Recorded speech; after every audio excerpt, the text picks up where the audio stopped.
Bismillahirrahmanirrahim. Assalamualaikum warahmatullahi wabarakatuh. Waalaikumsalam warahmatullahi wabarakatuh. Innal hamdalillah nahmaduhu wa nasta'inu wa nastaghfiruh wa na'udzu billahi min shururi anfusina wa min sayyiati a'malina. May yahdihillahu fala mudhillalah wa may yudhlilhu fala hadiyalah. Asyhadu an la ilaha illallah wa la syarika lah wa asyhadu anna Muhammadan abduhu wa rasuluh. Allahumma salli wa sallim barik ala sayyidina Muhammadin wa ala alihi wa sahbihi ajma'in, amma ba'd. Ayyuhal hadirun jamaah rahimakumullah.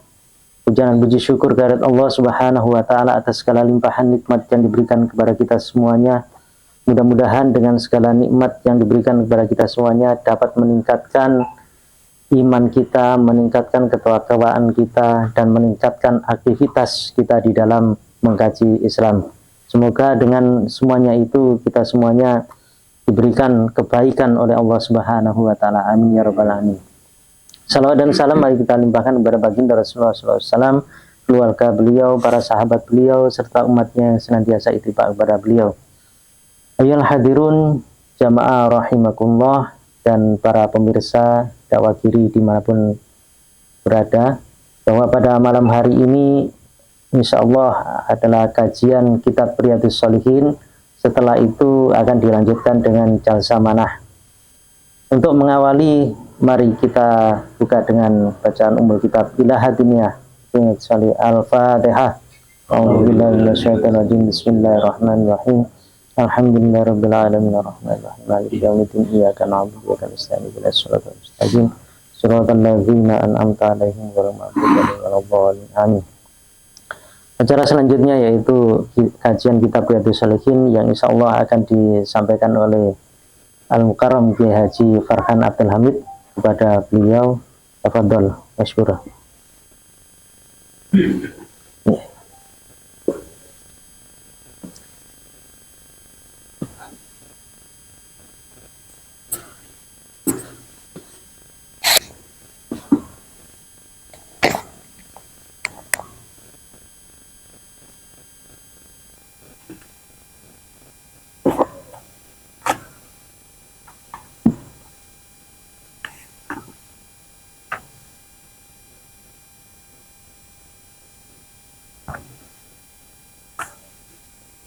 Assalamualaikum warahmatullahi wabarakatuh. Bismillahirrahmanirrahim. Alhamdulillahirabbil alamin. Wassalatu wassalamu ala asrofil mursalin sayyidina Muhammadin wa ala alihi wa ashabihi ajmain. Amma ba'du. Yang terhormat para alim ulama, para asatidz, dan juga yang hadir di majelis ini. Mudah-mudahan Allah Subhanahu wa ta'ala pada malam ini telah memberikan pada kita hidayah sehingga kita nanti akan mendapatkan banyak tambahan pengetahuan. Dalam kesempatan yang sangat berbahagia ini, marilah kita bersama-sama melahirkan rasa syukur kita kehadirat Allah Subhanahu wa ta'ala. Karena Allah Subhanahu wa ta'ala senantiasa memberikan nikmat, memberikan rahmat kepada kita, sehingga kita bisa berkumpul dalam satu majelis pada malam ini. Mudah-mudahan perkumpulan kita ini, kita akan mempunyai atau kita akan mendapatkan nilai tambah ilmu. Salawat dan salam mudah-mudahan kepada beliau, Nabi besar, Nabi agung, Nabi Muhammad Sallallahu Alaihi Wasallam. Nah, bapak-bapak, saudara-saudara yang hadir di sini yang dirahmati oleh Allah Subhanahu wa ta'ala, pada malam ini kita masih membahas terkait dengan niat. Minggu atau sebelum malam ini atau beberapa minggu yang lalu, kita juga membahas terkait dengan niat dalam hadis yang menjelaskan terkait dengan hijrahnya Rasulullah Shallallahu Alaihi Wasallam beserta sahabatnya. Sekarang pada malam ini kita akan membahas hadis yang kedua, juga masih hubungannya dengan niat. Akan saya bacakan hadisnya.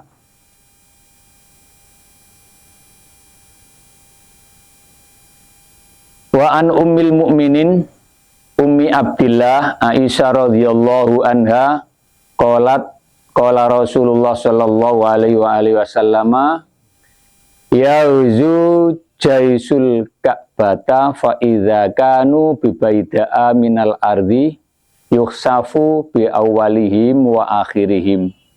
Qalat qultu ya Rasulullah kaifa yukhsafu bi awwalihim wa akhirihim fa fihim aswaquhum wa man laisa minhum.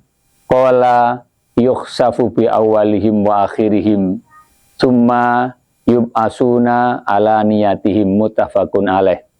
Hadza lafzul Bukhari. Hadis ini diriwayatkan dari Ummul Mukmin, Ummi Abdillah, yaitu Aisyah radhiyallahu an, yang menjelaskan terkait dengan ya ada rombongan ya atau kelompok yang akan menghancurkan Ka'bah yang dipimpin oleh Raja Abroha. Tapi yang dibahas di sini bukan terkait dengan itu, akan terkait dengan niat. Maka di sini akan saya jelaskan ya zuwa jaisal Ka'bata. Ya, ada tentara yang akan menghancurkan Ka'bah. Fa idza kanu bi baidan minal ardi yukhsafu bi awwalihim wa akhirihim. Dan ketika tentara itu mau sampai ke Ka'bah, ya disebut dengan baida, lantas Allah Subhanahu wa taala menghancurkan tentara itu. Ya, bi awalihim wa akhirim, dan dihancurkan semuanya. Qalat Aisyah kemudian berkata, qultu ya Rasulullah kaifa yukhsafu bi awalihim wa akhirim, bagaimana ya Rasul? Semuanya itu dihancurkan, baik yang pertama, maksudnya dari awal sampai akhir. Wa fihim aswaquhum, dan di antara mereka kan ada yang disebut di sini aswaq, itu pasar.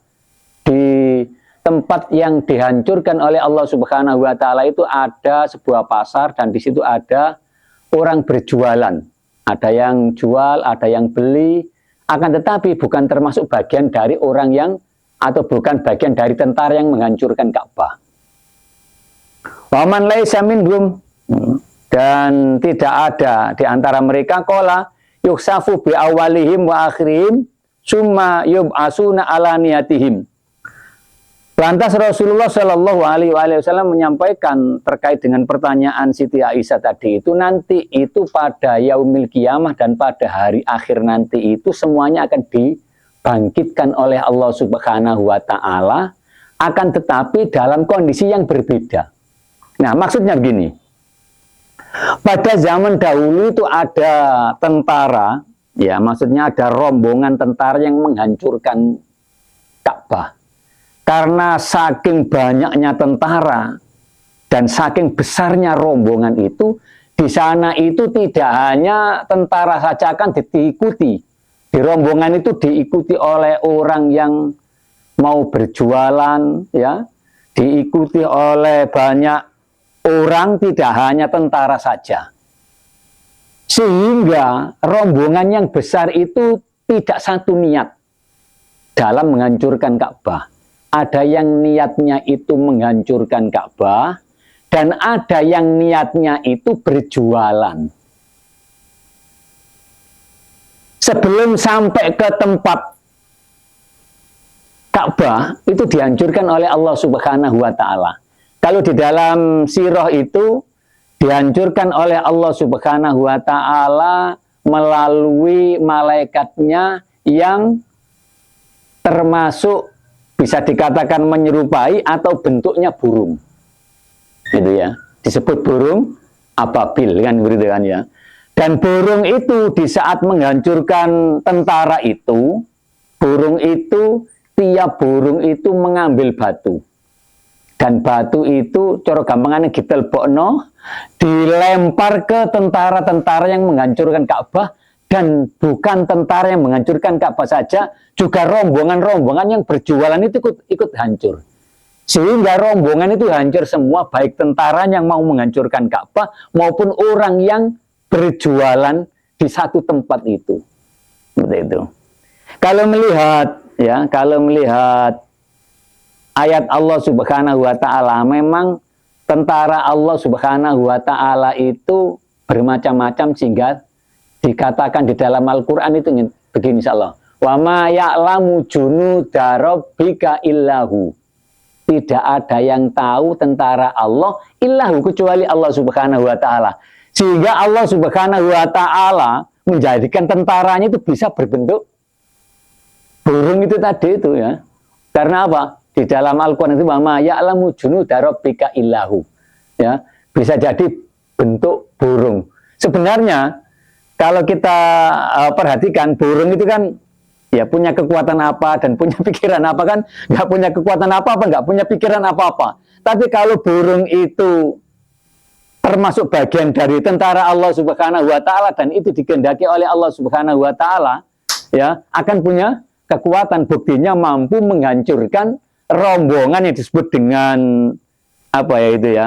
Rombongan Raja Abroha itu yang mau menghancurkan Ka'bah, itu buktinya hancur, ya. Nah, di saat itu ya, di saat itu Allah Subhanahu wa taala tidak menghancurkan tentara, tidak hanya menghancurkan tentara yang menghancurkan Ka'bah saja, akan tetapi di situ ada orang yang tidak ada niatan jahat. Maksudnya tidak ada niatan menghancurkan Ka'bah, yaitu orang sedang jual atau berjualan di rombongan itu. Akan tetapi itu pun ikut hancur.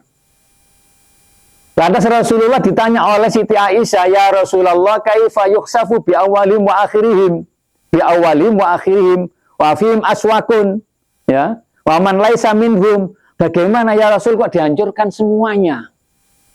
Maksudnya apa semuanya? Itu awalim wa akhirim itu baik tentaranya maupun bukan tentaranya. Wa man laisa minhum di sini ya. Wa man laisa minhum, baik tentaranya maupun bukan tentaranya dihancurkan semua. Lantas Rasulullah Shallallahu Alaihi Wasallam menjawab pertanyaan Siti Aisyah, yuksafu bi amwalim wa akhrim summa yub'asuna ala niyatihim. Memang betul dihancurkan semua, baik yang punya niatan jahat maupun yang tidak punya niatan jahat. Akan tetapi summa yub'asu ala niyatihim, nanti di akhirat akan dibangkitkan oleh Allah Subhanahu wa taala sesuai dengan niatnya. Berarti walaupun toh dalam satu tempat dan dalam kondisi yang sama, dalam kondisi dihancurkan oleh Allah Subhanahu wa taala, akan tetapi yang menjadi beda adalah niatnya. Sehingga nanti di akhirat akan berbeda di antara orang yang mau menghancurkan Ka'bah ataupun orang yang tidak menghancurkan Ka'bah karena perbedaan niatnya. Bahkan dijelaskan di dalam Syarah Riyadhus Shalihin itu begini. Enaknya itu begini kalau orang paham itu. Kalau ada orang sudah menjadi rutinitas baginya amal soleh itu. Satu misal ya, tiap waktu ada orang yang selalu berjamaah sholatnya. Setiap waktu orang itu sudah merutinkan, membiasakan sholat berjamaah. Lantas orang itu ketiduran. Nggak jamaah. Allah Subhanahu wa taala itu memberikan pahala seperti dia sholat berjamaah. Karena apa? Karena orang itu punya niatan rutin menjalankan sholat berjamaah. Itu. Ada lagi. Ada orang yang tidak biasa melakukan kebaikan. Maksudnya gini. Ada orang yang tidak biasa sholat duha misal. Lantas orang itu ada niatan sholat duha. Ya, ada niatan sholat duha. Ternyata sholat duha yang sudah diniatkan itu nggak jadi dilakukan. Karena dia ketiduran. Dia tetap mendapatkan pahala seperti pahalanya orang yang melakukan sholat duha. Itu di dalam sarahnya itu seperti itu. Makanya penting sekali kita mempelajari niat itu supaya apa ya? Supaya kita di dalam melakukan aktivitas itu akan tahu.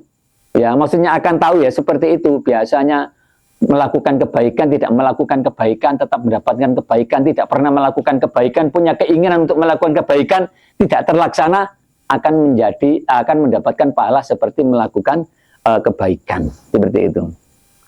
Nah, hadirin yang dirahmati oleh Allah Subhanahu wa taala, itu hadis yang kedua. Lantas dilanjutkan hadis yang ketiga, wa Aisyah radhiyallahu anha qalat Nabi sallallahu alaihi wasallam la hijrata ba'dal fathi walakinna jihadun wa niyatun wa idzastun firtum fanfiru. Ya. Hadis diriwayatkan dari Aisyah radhiyallahu an, Rasulullah sallallahu alaihi wasallam berkata, la hijrata ba'da fathil Makkah, tidak ada hijrah setelah Mekah itu apa ya maksudnya, Futhil Mekah itu maksudnya apa ya, Futhil Mekah itu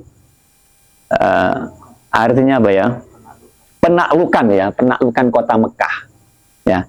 Ya, setelah penaklukan kota Mekah itu sudah tidak ada hijrah lagi, walakin jihadun wa niyatun, akan tetapi yang ada adalah jihad dan niat.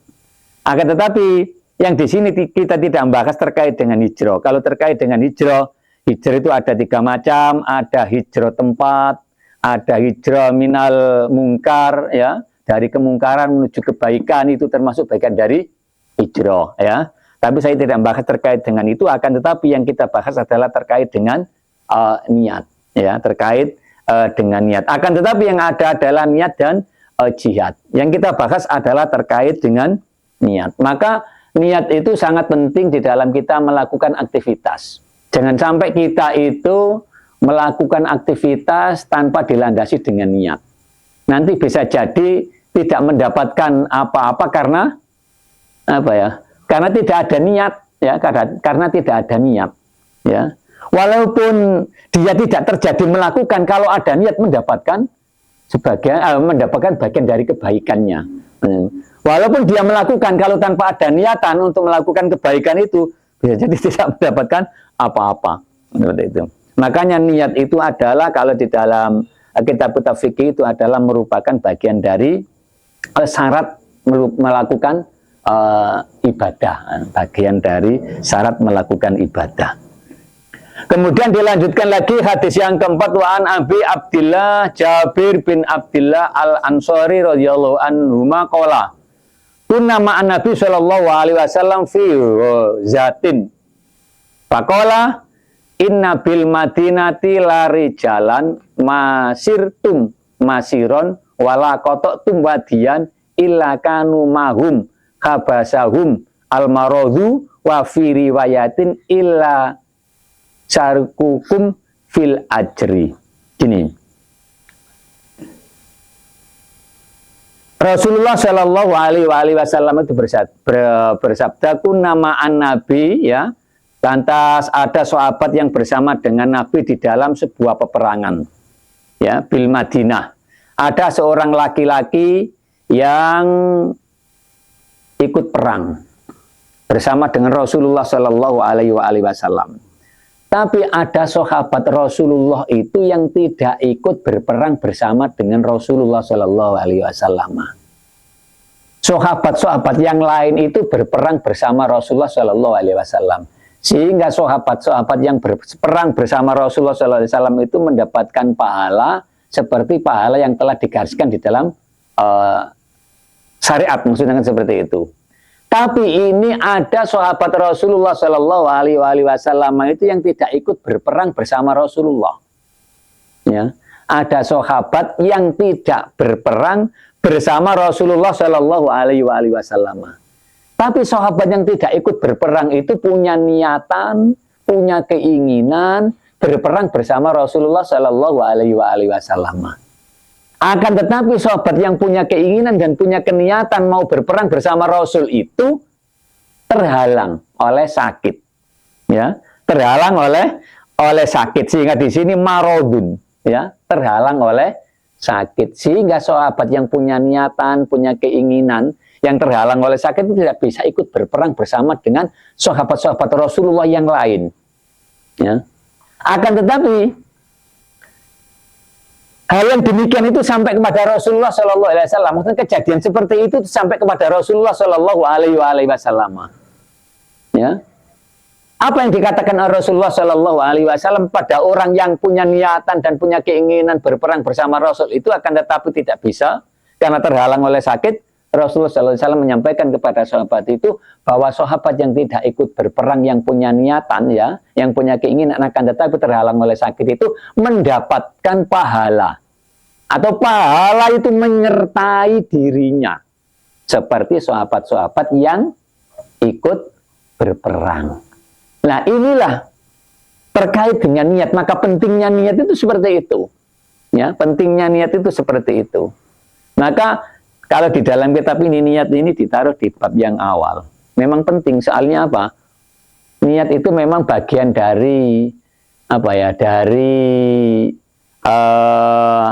kebutuhan yang mendasar di dalam melakukan ibadah itu.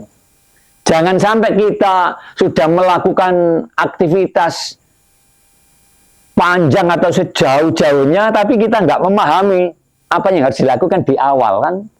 Nanti bisa jadi itu rusak. Ya, bisa jadi itu rusak ya. Maksudnya rusak apa ya?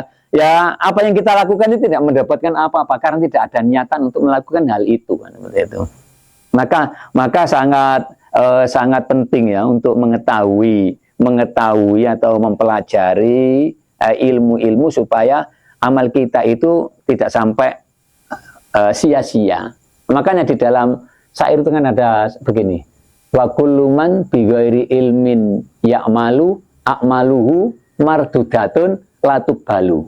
Wa kullu man bi ghairi ilmin ya'malu, tiap orang ya, wa kullu man itu yang tiap orang, wa kullu bi ghairi ilmin ya'malu, tanpa ilmu dia melakukan amaliyah atau ibadah ya, a'malu mardudatun la tuqbalu, maka amalnya itu a'malu mardudatun itu tertolak, latu baru juga tidak diterima. Ya. Nah, maksudnya apa? Ketika orang itu melakukan sesuatu perbuatan, lantas tidak diketahui amaliyah perbuatan itu, maksudnya tidak punya amaliyah terkait dengan perbuatan itu, maka perbuatan itu bisa jadi tertolak. Karena apa? Karena orang yang tidak punya ilmu, pengetahuan itu atau ilmu, lantas melakukan perbuatan, bisa jadi perbuatan itu terjadi kesalahan dia tidak tahu. Padahal syaratnya diterima amaliyah itu ada dua hal. Yang pertama adalah ikhlas, yang kedua adalah benar menurut syariat. Tidak boleh, yang penting ikhlas, nggak bisa seperti itu. Ya, nggak bisa seperti itu. Yang penting hati ini ikhlas, nggak bisa seperti itu. Karena apa? Amaliyah itu di situ ada syarat, ada rukun. Kan seperti itu kan ya. Ada yang sunnah, ada yang wajib. Sehingga penting untuk belajar mengetahui apa yang harus dilakukan, apa yang menjadi syarat melakukan amaliyah ini. Kan seperti itu. Sehingga tidak tertolak, kan? Sehingga kita bisa melakukannya dengan baik, tidak sampai rusak. Nanti seperti itu. Sehingga yang kita lakukan itu tidak sampai rusak. Nah, rusaknya amaliyah itu karena apa? Karena dilakukan tidak sesuai dengan garisnya. Nah, untuk mengetahui amaliyah itu supaya bisa sesuai dengan garisnya, maka kita harus, yaitu tadi itu, berilmu, maksudnya harus mencari ilmu. Makanya orang itu kan ketika mau melakukan sesuatu itu sebenarnya kita pelajari lebih dulu.